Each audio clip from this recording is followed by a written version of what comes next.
আসসালামু আলাইকুম। এই সময়ের সবচাইতে হাইপের সিনেমা ইন্ডিয়া, বাংলাদেশ বা সাউথ এশিয়া বা পুরো ওয়ার্ল্ড এ হিন্দি, বাংলা, আরবি বিভিন্ন ভাষাভাষীরা যে সিনেমাটা দেখতেছে সেটা হচ্ছে 'পুষ্পা 2'। এখন এই 'পুষ্পা 2' এর যে প্রধান চরিত্র আল্লু অর্জুন যে চরিত্রটা এখানে করছে সেটা নিয়ে অনেকগুলো রিউমার উঠছে। এর মধ্যে কিছু সত্য কিছু মিথ্যা। আসেন সেগুলো নিয়ে একটু আপনাদের সাথে আলাপ করি। ১ম বিষয়টা হচ্ছে মহেশবাবু পুষ্পার জন্যে মহেশবাবুকে সিলেক্ট করা হয়েছিল। মহেশবাবু এটা ফিরাই দিছে। কারণ মহেশবাবু যেই টাইপের ক্যারাক্টার করে সেই টাইপের ক্যারাক্টারের মধ্যে গুন্ডা ক্যারাক্টারটা আরকি তার সাথে যায় না। এই কথা সে বলতেছে এতদিন পরে এসে আদতে মহেশবাবু সিনেমার যে বিষয়গুলো ছিল মানে যেই টার্মস অ্যান্ড কন্ডিশনস গুলো থাকে সেই কন্ডিশনস এর সঙ্গে তার যাইত না। যার কারণে সে সিনেমাটা ফিরাই দিছিল। সিনেমাটা মহেশবাবু ফিরাই দেওয়ার ফলে আল্লু অর্জুনের কপাল খুলে যায়। এখন কথা হচ্ছে যে এই সিনেমার যে প্রধান চরিত্র পুষ্পা, পুষ্পার চরিত্রটা কোত্থেকে আসছে? ডিরেক্টর কি মানে কল্পনা করে এরকম একটা চরিত্র তৈরি করে ফেললো? নাকি কোনো একজন ব্যক্তির জীবন থেকে এই ক্যারেক্টারটা নেয়া হইছে? পুষ্পা পুষ্পা কেন যেকোনো আ সিনেমা যখন ম্যাসিভ হিট হয় তার পেছনের গল্প যদি খুঁজে বের করা যায় তাহলে দেখা যাবে কোনো একটা রিয়াল লাইফ স্টোরি থেকে গল্পটা টানা হয়েছে। রিয়াল লাইফ স্টোরি থেকে যখন গল্প টানা হয় তখন অনেক সুবিধা আছে। সুবিধা হচ্ছে গিয়ে অনেক খুঁটিনাটি অনেক কিছু সিনেমার মধ্যে ইনক্লুড করা যায় সেই রিয়াল লাইফ স্টোরি থেকে। সেই জায়গা থেকে তামিলে বীরাপ্পান নামে একজন গুন্ডা ছিল, একজন ডাকাত ছিল। যে জঙ্গলে এই লালচন্দন ডাকাতি করত। সেই বীরাপ্পানের জীবনী থেকে পুষ্পা এসছে। কিন্তু পুষ্পার টিম এটা স্বীকার করবে না।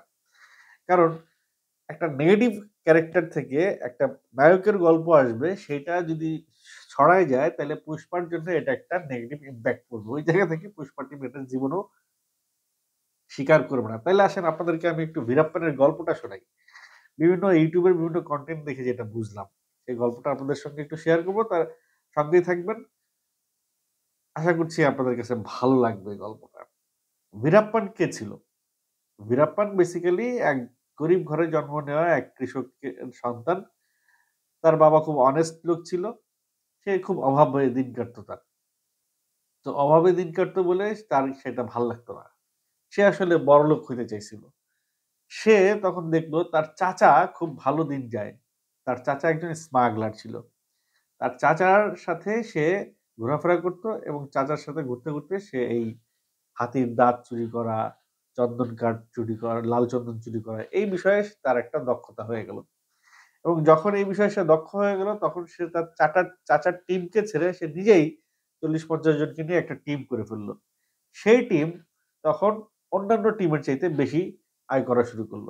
এবং আস্তে সে অন্যান্য টিমকে পুলিশের হাতে ধরাই দেয়া, এই করে, সেই করে, খুন করে সে নিজেই বনের রাজা হয়ে গেল। সে বনের বিশাল একজন ডাকাত হয়ে গেল। এখন এত বড় ডাকাত হয়ে গেল যে সরকার তাকে নিয়ে পড়ছে বিপদে। সে কি করল তার যে ডাকাত সে যে একজন হিংস্র ডাকাত তাকে যেন সবাই ভয় পায় এই কারণে সে কি করল শহর থেকে ডাক্তার ধরে নিয়ে আসতো, ইঞ্জিনিয়ার ধরে নিয়ে আসতো, আইনা তার কাছে রাখতো এবং মোটা অঙ্কের টাকা মুক্তিপণ নিয়ে তাদেরকে ছাড়তো। এই করতে একবার সে এক মিনিস্টারকে কিডন্যাপ করে ফেলল। এবং সেই মিনিস্টারকে উদ্ধার করতে গিয়ে পুলিশ মিনিস্টার গুলিতে মিনিস্টার মারা গেছে। কিন্তু বাইরে সবাই ভাবছে যে এই বীরাপ্পানই মিনিস্টারকে মেরে ফেলছে। এখন পুলিশ মারা গেছে, মিনিস্টার মারা গেছে। এখন তো আর সরকার বসে থাকতে পারে না। সরকার একটা টিম গঠন করলো এসটিএফ, স্পেশাল টাস্ক ফোর্স। এই স্পেশাল টাস্ক ফোর্স এর কাজ হলো এই বীরাপ্পানকে জীবিত অথবা মৃত ধরে নিয়ে আসতে হবে। একে আর এলাইভ রাখা যাবে না। এবং ৳৫,০০,০০,০০০ তার জীবিত অথবা মৃত যদি কেউ ধরা দিতে পারে ৳৫,০০,০০,০০০ পুরস্কার ঘোষণা করছে। এই বীরাপ্পান কিন্তু ওই সময়ে ৳১৪৩ কোটি মালিক ছিল। এখনকার সময় হইলে হাজার কোটি টাকার মালিক। এই সময়ের হিসাব করলে। তো বীরাপ্পানকে তো কেউ আটকাইতে পারছে না। সবাই পুলিশ ফোর্স এই সেই সবাই মিলে তাকে নিয়ে গবেষণা শুরু করছে তারে কিভাবে আটকানো যায়। রাজীব গান্ধীর বডি ব ইয়েতে যে ইয়ে করত সিকিউরিটি দিত সেই সিকিউরিটি চিফ বীরাপ্পানের কে অ্যারেস্ট করার জন্য নিয়োগ করা হইল। সে এবং তার সহযোগী আরেকজন পুলিশ অফিসার তার বীরাপ্পানরে নিয়ে গবেষণা করা শুরু করল। গবেষণা করতে করতে দেখলো যে ভীরাপ্পান একটা যখন কিছু পড়ে কোনো কিছু পড়তে হয় তখন সে ওই জিনিসটা কাছে নিয়ে পড়ে, তার মানে তার চোখের সমস্যা আছে। তো খবর নেওয়া শুরু হলো যে ভীরাপ্পানের চোখের কি সমস্যা। তখন তারা জানতে পারলো যে ভীরাপ্পানের চোখে ছানি পড়েছে এবং সে খুব শিগগিরই চোখের ছানি তার অপারেশন করাতে হবে। তো এই পুলিশ অফিসার ভীরাপ্পানের দুজনরে ঠিক করলো গুপ্তচর হিসেবে, যে তাদেরকে টাকা দিয়ে রাখলো যে তারা শুধু এই খবরটা দিবে যে ভীরাপ্পান কবে চোখের ছানি অপারেশন করতে যাবে।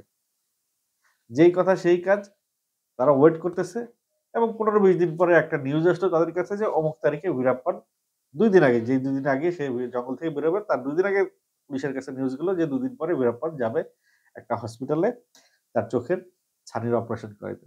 কারণ ভীরাপ্পান তো একা যাবে না। বীরাপ্পানের আছে গোঁফ, সে গোঁফ কেটে ফেললো।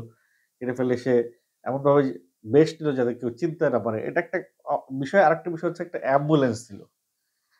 সেই অ্যাম্বুলেন্স হায়ার করলো, সে অ্যাম্বুলেন্সে করে যাবে এবং অ্যাম্বুলেন্সে তার আরো ৩-৪ জন সহযোগী এবং অস্ত্র নিয়ে সে রওনা দিল।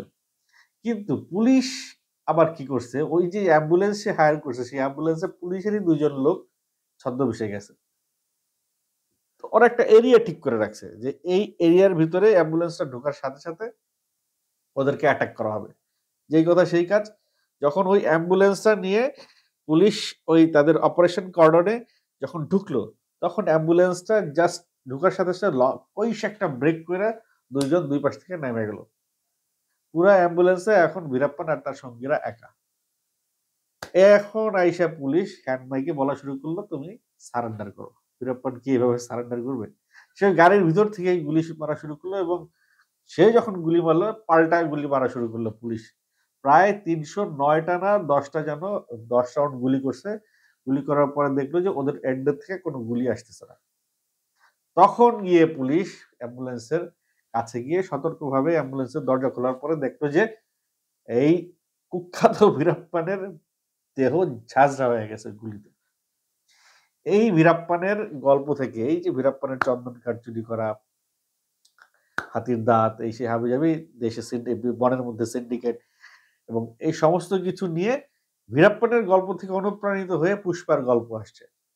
এখন পুষ্পার গল্পে বীরাপ্পানের গল্পে তো বীরাপ্পান মারা গেছে। পুষ্পার গল্পে কি পুষ্পা মারা যাবে? পুষ্পা 3 দ্য র‍্যাম্পেজ আসতেছে সামনে। পুষ্পা 2 চলছে। পুষ্পা 2 চলছে বললে ভুল হবে। সমস্ত সিনেমার রেকর্ড ভেঙে চুরমার করে দিছে। ২ দিনে ৪০০ কোটি রুপি গ্রস কালেকশন করছে। বাহুবলীর 2 এর ১৮০০ কোটি টাকা ইনকাম করছে লাইফ টাইম। সেই টার্গেটকে লক্ষ্য করে আগাচ্ছে। আরো একটা টার্গেট আছে। দাঙ্গাল ২০০০ কোটি রুপি লাইফ টাইম ইনকাম আছে দাঙ্গাল এবং বাহুবলীর। এই ২ টা সিনেমা বাদে সব রেকর্ড, শাহরুখ খান বলেন, যে কোনো হিন্দি ছবির রেকর্ড, মানে ১ম দিনের রেকর্ড, ২য় দিনের রেকর্ড সব ভেঙে চুরমার করে দিয়েছে পুষ্পা। এখন শুধু দেখার বাকি যে আগামীতে দাঙ্গালের ২০০০ কোটি টাকার রেকর্ড ভেঙে সে আরো চলে গেছে। তবে বিভিন্ন কনটেন্ট দেখে যেটা বুঝলাম, আমার কাছে মনে হচ্ছে যে পুষ্পা 2 ২০০০ না ২৫০০ কোটি রুপি আয় করবে তার লাইফ টাইম কালেকশন। আপনারা যদি আমার মতের সাথে একমত হয়ে থাকেন অবশ্যই কমেন্ট করে জানাবেন।